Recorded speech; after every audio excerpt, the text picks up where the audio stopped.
வணக்கம். பிஆர்டி தங்கம் வலைதள செய்தி சேனலின் செய்தியாளர் ஈஸ்வரன்.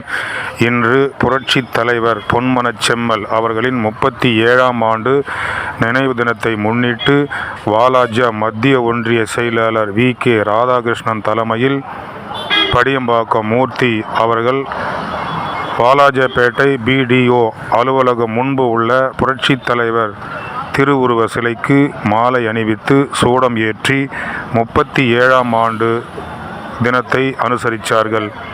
மத்திய ஒன்றியத்தில் உள்ள அனைத்திந்திய அண்ணா திராவிட முன்னேற்ற கழகத்தைச் சேர்ந்த பிற அணி பொறுப்பாளர்கள், மாவட்ட துணை செயலாளர் திரு டபிள்யூஎஸ் வேதகிரி அவர்கள் உள்பட இந்த நிகழ்வில் கலந்து கொண்டு புரட்சித் தலைவருடைய 37ஆம் ஆண்டு நினைவு நாள் அனுசரிக்கப்பட்டது.